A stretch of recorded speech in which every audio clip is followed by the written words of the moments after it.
बिहार के एक छोटे से गांव सूरजपुर में रानी अपनी माँ और भाई के साथ रहती थी। उसका भाई गोलू बहुत छोटा था। रानी और उसकी माँ छोटे मोटे काम करके घर चलाते। रानी की माँ सिलाई करती। आसपास के लोग अपना सिलाई का काम करवाते थे। दीदी, मेरी साड़ी में फॉल लगा दीजिए, छठ पूजा आ रही है ना। हाँ बहन, मैं आपको समय पर दे दूंगी। गोलू वहीं खेल रहा होता है। वह पूछता है, माँ, छठ पूजा में क्या होता है? क्यों करते हैं छठ पूजा? तब तक रानी भी आ जाती है। बेटा गोलू, छठ पूजा के बारे में 3 प्रचलित कहानियां हैं। रानी, क्या तुमको याद है? हाँ माँ, मुझे 2 कहानियाँ याद हैं, रामायण और महाभारत वाली।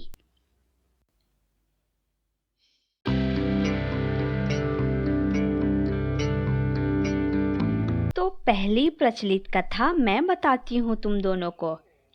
पहली कथा के अनुसार बहुत समय पहले की बात है। प्रियव्रत नाम के राजा हुआ करते थे। उनकी कोई संतान नहीं थी। संतान प्राप्ति के लिए उन्होंने यज्ञ किया और कुछ समय बाद एक पुत्र की प्राप्ति हुई, लेकिन वह पुत्र मृत था। पति पत्नी विलाप करने लगे और अपने पुत्र के लिए फिर उन दोनों ने सूर्य देव की उपासना की।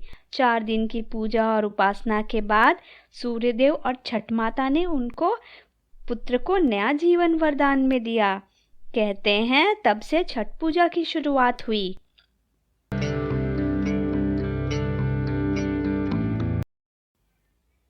रानी कहती है, गोलू, दूसरी कहानी रामायण काल की है, जब श्री रामचंद्र और माता सीता वनवास से वापस आए।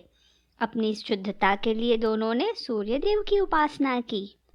और तीसरी कहानी महाभारत काल में जब पांडवों ने अपना राजपाट जुए में हार दिया, तब द्रौपदी ने छठ की पूजा की और छठी माता और सूर्य देव की उपासना की। महाभारत काल में ही कर्ण, जो कि सूर्य देव के पुत्र थे, वो हमेशा कमर तक पानी में खड़े होकर सूर्य देव की उपासना किया करते थे।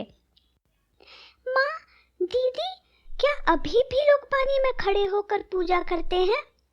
हाँ, सूर्य देव को अर्घ्य देने से पहले लोग उनका धन्यवाद पानी में खड़े होकर करते हैं।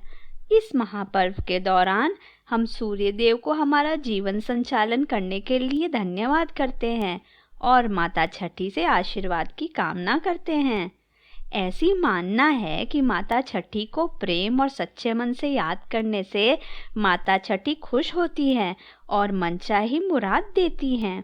अमीर हो या गरीब, सब एक तरह से माता छठी और सूर्य देव की आराधना करते हैं। माँ, हम भी हमारे घर इस साल छठ की पूजा करते हैं। बेटा, मन तो मेरा भी है, लेकिन पैसे नहीं बचे। जो थे वो दिवाली में खर्च हो गए। माँ, रानी और गोलू थोड़े उदास हो जाते हैं। फिर वो खाना खाते हैं और सो जाते हैं। अगली सुबह जब रानी उठती है तो माँ से कहती है, माँ, आप पूजा की तैयारी करो, मैं पैसे का इंतजाम करूँगी। गोलू और माँ ये सुनकर खुश हो जाते हैं। माँ घर की सफाई में लग जाती है।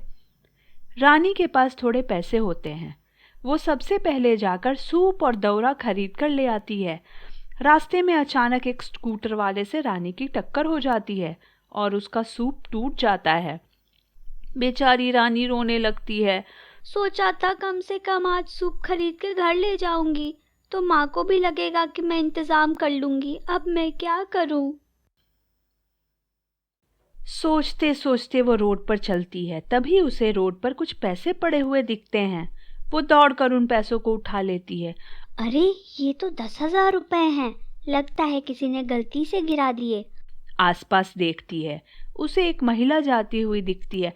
आंटी जी, ये शायद आपके पैसे गिर गए। अरे हाँ, थैंक यू बेटा, ये लो कुछ पैसे, तुमने मेरी मदद की। अरे नहीं आंटी, ये पैसे आपके ही हैं। ये कहकर रानी चली जाती है। पीछे वो महिला माता छठी में बदल जाती है। ये मेरे भक्त कैसी अद्भुत भक्ति दिखाते हैं। बहन छठी, क्या हुआ?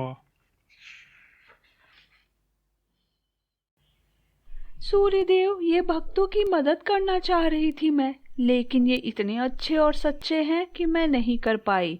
कुछ और उपाय लगाइए बहन। रानी जहाँ काम करती थी वहाँ जाती है। वो एक कपड़े की दुकान पर काम करती थी। रानी, इस बार दीपावली पर तुम्हें बोनस नहीं दिया मैंने, ये पैसे ले लो, तुम्हारे ही हैं। सेठ जी वैसे तो बहुत कंजूस थे, लेकिन आज पता नहीं क्या हुआ था कि खुद से पैसे बांट रहे थे।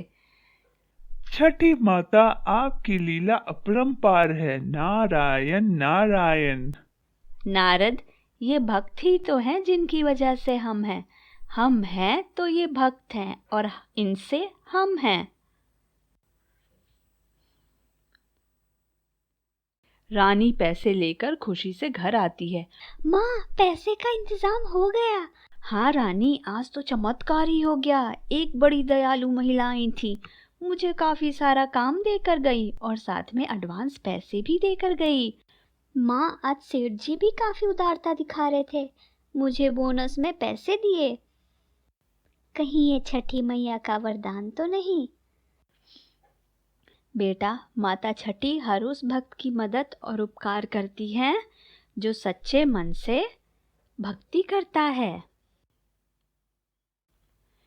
चलो माँ, अब तैयारी करते हैं। रानी बाजार से जाकर सूप, दौरा, गन्ना, नारियल और अन्य फल इत्यादि लेकर आती है। उनकी माँ घर में प्रसाद, ठेकुआ इत्यादि बनाती है। खरना के दिन उपवास करके गुड़ की खीर, केला इत्यादि का प्रसाद सूर्यदेव और छठी माता को अर्पण करके सब में बांटा जाता है। अगले दिन पूजा की तैयारी, सजावट वगैरह होती है, प्रसाद बनता है। शाम में सब तैयार होकर फल प्रसाद का दौरा सर पर रखकर नदी के घाट ले जाते हैं और जिसने व्रत किया है वो पानी में खड़ा होकर अर्घ्य देता है, सूर्यदेव को प्रणाम करते हैं। फिर घर वापस आकर कई जगह पर कोसी की भी परंपरा है। घर में एक साफ स्थान पर कई सारे दीपक जलाए जाते हैं, उसमें प्रसाद, फल, पूड़ी इत्यादि रखी जाती है और चारों तरफ गन्ने से सजाया जाता है। फिर सूर्यदेव के उगने के पहले यही जलता हुआ दिया दौरा में डालकर घाट पर ले जाते हैं और सुबह की अर्घ्य होती है और इस तरह से यह महापर्व संपन्न होता है।